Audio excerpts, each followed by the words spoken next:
Hello from LB-Physio clinic. It is going to be a lovely warm day in here today, but just before I get started on the clinic for the day, I just wanted to talk a little bit about what this day means to me. So today is National Underwear Day, if you didn't know, but when someone says to me underwear, actually I think of incontinence and the many women that I treat that suffer with incontinence and wetting and leaking, and it's becoming much more of a topic that people are comfortable talking about, thanks to social media, thanks to public figures, people talking about it, news articles, and lots of awareness campaigns that are really trying to educate and teach women that they don't have to just suffer in silence, pop pads in, and that's it for the rest of their lives. I think, unfortunately, companies that produce sanitary wear are doing quite well in trying to make it more glamorous to wear pads, and that's quite frustrating for me as a physio, knowing that actually it doesn't have to be that way. You don't have to pop pads in for the rest of your life. So we say incontinence is a common issue, a really common issue, but not normal, and therefore we are passionate about treating and resolving incontinence for good. But let me educate you a little bit more on what incontinence actually is. So the research shows us that 1 in 3 women will suffer at some point with incontinence. Now, I think that figure is far higher than that. I think if you took a trampoline to a school playground or a skipping rope to a school playground and asked which mums were comfortable to jump right on or start skipping, I think you'd find it's very few. So yes, I don't think quite 1 in 3 is the statistics, but even if it is 1 in 3, that's still really high. And we're certainly not seeing enough women in our clinics for treatment. So with that, we also know that the evidence shows that 84% of people can have their symptoms really benefited by pelvic health physiotherapy. So 84% of people that come in to see us in clinic will need no further treatment than physiotherapy. And that's great odds, isn't it? That's absolutely brilliant. It's such a satisfying job to have for that very reason. So why do we suffer with incontinence, and what types of incontinence are there? So there's 3 different types. You might commonly know about stress incontinence. So stress incontinence is when there's a stress placed on the body, so that increases the pressure in the abdominal area, and that forces that pressure down, and because of that the bladder can't quite cope, the pelvic floor can't quite cope, and it leaks a little bit of urine, or a lot of urine sometimes with stress incontinence. So stresses might be sneezing, coughing, particularly if you're doing that in a position where you feel more vulnerable, where there's more gravity perhaps. So standing up, maybe when you've got to the top of the stairs, or maybe even in a squatting position. So that's stress incontinence, and we commonly would see that a little bit more perhaps postnatally. I think postnatally is when that's most common. Urge incontinence, so when you're having an urgency, it's when you urgently need to get to the toilet.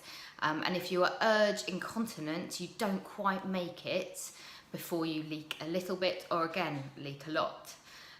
So there are often common triggers for this. So turning the key in the lock when you get home, or getting out of your car, you know you've nearly made it to the toilet, or even lifting that toilet seat lid can often be triggers that the brain then aren't quite, so the brain gives the trigger to say, we're nearly there, but your bladder and your pelvic floor just can't hold on quite long enough. So that's urge incontinence. And then we've got mixed incontinence, so that's where you suffer with both stress and urge incontinence, and that can be a little bit, or again, a lot. So why do we suffer with incontinence? Well, there are certain stages in a woman's life when incontinence is perhaps more likely to be triggered. The first of these is during pregnancy and labour. It places a big stress through the pelvic floor, through the whole pelvis, And that pelvic floor, often after a vaginal birth, if it's undergone trauma, will need some help to be reconnected and strengthened once again. The other stage is menopause, and menopause brings about a lot of changes to a woman's body. The pelvic floor muscle itself is weakened a little bit. Just like other muscles in the body, it undergoes changes in the makeup related to hormones. The bladder itself, it reduces in compliance. It reduces in sensation. So when your bladder fills up, you've got a reduced perception of when you then need to go. And that unfortunately means you've got less time in which to get that warning signal. And that's why we would sometimes see more urgency incontinence at that time. We have reduced estrogen, and that affects the collagen in the pelvic floor and the connecting tissue. So because of that, it's more relaxed. It loses its kind of ability to bounce back quickly, and that of course affects how well you can control what's going on down there when you need the toilet or when the stress is placed onto the body.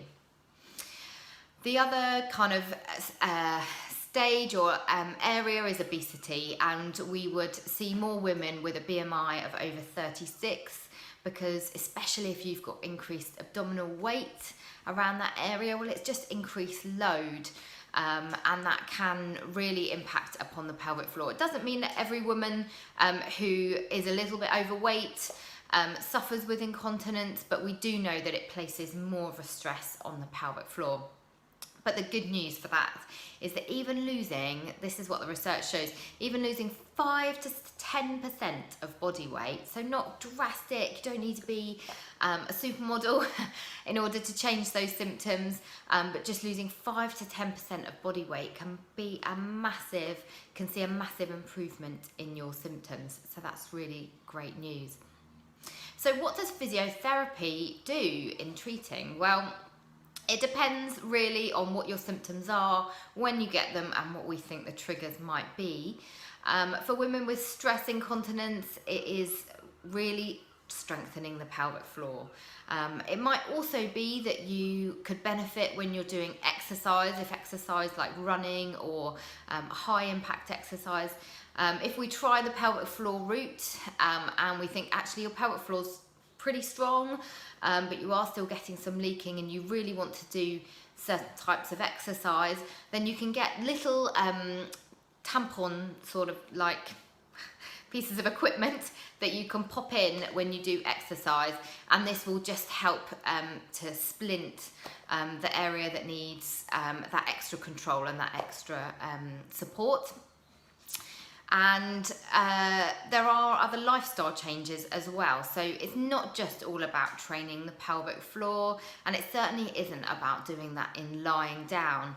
And I think commonly people think, I'm just gonna have to lie down and do all these exercises, but you don't tend to leak lying down. So we want to get you in standing, functional as quick as possible. And that means that we simulate working the pelvic floor in those positions where you struggle. Now, when we're initially connecting to the pelvic floor, of course we would do that in a much more gentle positions, lying down, side lying, but once we know you're activating it, you've got those cues going, then we increasingly want to get you into those gravity positions, not anti-gravity positions. So I mentioned lifestyle changes, and that can be looking at what you're eating, what you're drinking. We know there's certain things that irritate the bladder more than others, and if because of that reduced sensation, if you're then drinking something that really irritates the bladder really regularly during the day, well then you're just further putting your bladder at a disadvantage in order to get you to the toilet on time. So there's lots of different things that we can look at. And I hope that this short-ish, what are we on to now, quite a long time video, I hope that this video has been really helpful. You can find it in written form if you want to get some of the information down on a blog post on my website, which is www.lbphysio.co.uk. And yeah, I hope this has been informative. in kind of telling you what to expect when you see a pelvic floor physio, and the types of incontinence that you might be struggling with. So just know that it's not a lost cause. It's not something that you should be living with. There are treatment options, and it's really highly successful for most women, for 84% of women. And we do whatever we can to make that journey for you as dignified and as kind of empowering as we can. And we're a passionate bunch, us pelvic health physios, about seeing you freed from the burden and the shame that you might be experiencing. We know it affects your well-being to be living with wetting and leaking.